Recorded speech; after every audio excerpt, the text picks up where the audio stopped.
Так, значить, на сьогоднішній день є у нас такий генератор. Генератор якийсь там Dachirf, АФ, там щось, якісь цифри, не знаю точно. Уточняти не буду. Ну, звичайний китайський генератор. Це він вже, значить, в розібраному стані, тому що власник жалувався на те, що його тільки купив, новий, новесенький, привіз додому, завів його, він 5 минут поробив, начався якийсь там скрегіт в двигуні і заглох. І треба було вияснити причину. Коли він його привіз, поверхня діагностика дала знати, що тут заклинений поршень.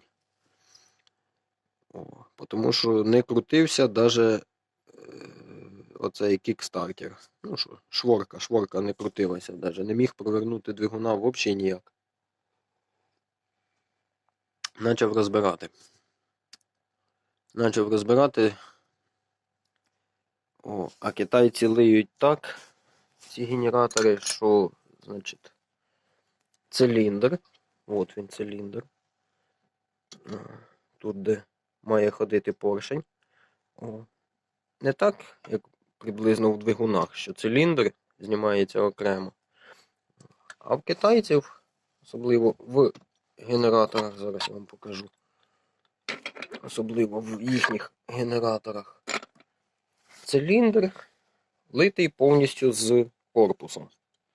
Тобто, щоб замінити, наприклад, циліндропоршневу групу, це потрібно розколоти його повністю.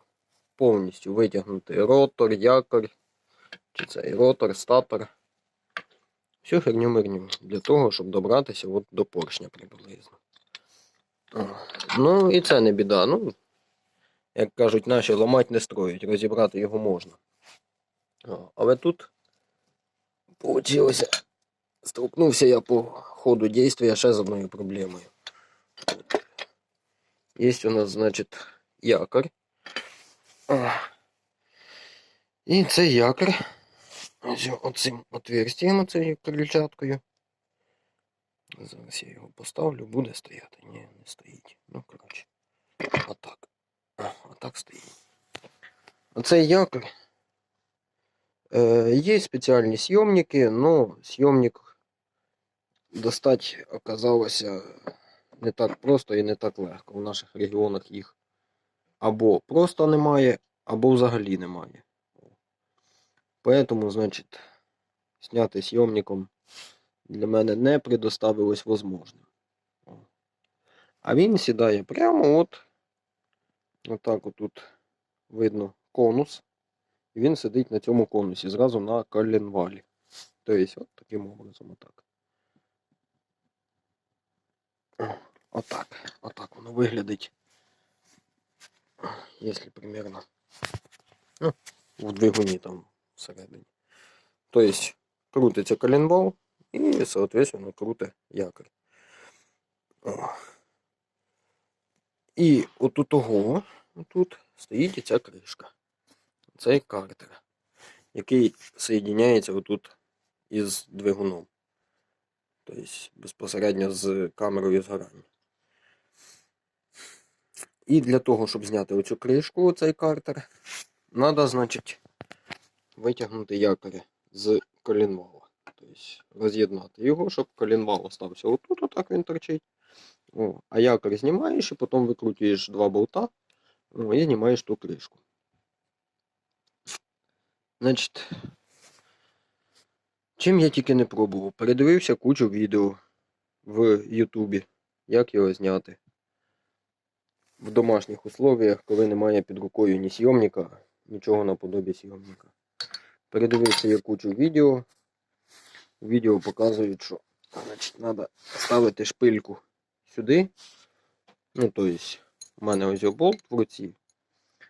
А є кулібіни, які цю шляпку отак обрізають на болту і просто отак її запихають сюди, вона ниряє чуть глибше. Потім беруть болт з чуть товщою різьбою, а точніше М10 шах 1.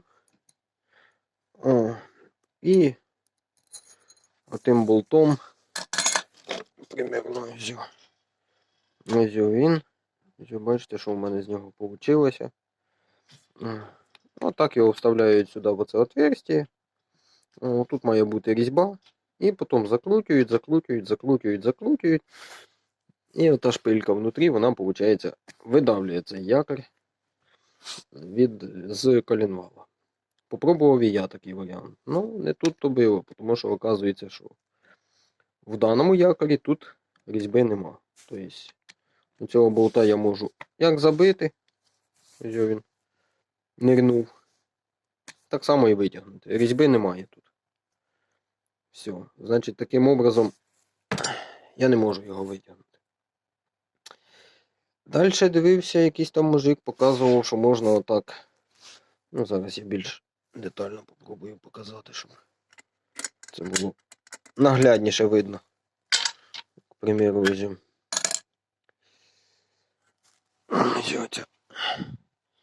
Вся історія виглядає отаким образом. Значить, є у нас оця кришка, ось отак вона стоїть, отак. Ну, єдине, що знаєте ж, виходить тут вал, ну, коленвал. І цей якор тут отак сидить. Отак він. От він получився зібраний генератор, да? Ну, наполовину. Показував мужик, що він брав отаку отвертку. К примеру, у мене плоскогубці під руками. Отак під якор ставив отакого. І тільки дьорг, і якор у нього вийшов. Попробував я, так само не вийшло. Пробував вже вандальний спосіб, дуже вандальний спосіб. Сюди отак ставив шпильку, зверху шпильки отакого болта. І, тримаючи за сам якор, пробував забивати цей болт всередину, щоб він збив якоря з конуса. Тоже мені це не дало ніяких результатів. Потім мені прийшла в голову ідея, що можна точно так само, держа за якорь, просто через досточку. Ну, не менш вандальний спосіб, але тим не менше, іменно цей спосіб мені поміг. Через досточку поставив, тут держу за якорь, другою рукою по досточці отакого губ. Переставив досточку сюди. Опять держу за якорь, бах. Переставив досточку сюди, держу за якорь, бах. Переставив досточку сюди. І отак по кругу оббиває іменно саме цей картер. Отак легенько. Сильно теж не треба усердствувати, тому що це, мабуть, сплав дюралюмінієвий. А дюраль, як известно всім, він крихкий. А тим не менше, тим більше, що тут ось ця решетка, тобто тут взагалі тіла немає. Тут чуть переусердствував і все, і лопнув картер. Картер цей стоїть трошки грошеняток. І поэтому на цьому ремонті я, получиться, що не зароблю, а ще й потеряю. Ну, в общем, суть не в тому. Ну, сили розчитувати во всякому случаї треба. І іменно оцей спосіб отак поставив, вдарив, поставив, ударив і отак по кругу, тримаючи за сам якор. І однажды гукнув. Оця вся херня упала отак, а якор у мене остався в руці. Так що ремонтуйте. Кому було цікаво, кому було полезно, ремонтуйте. Удачних всім ремонтів.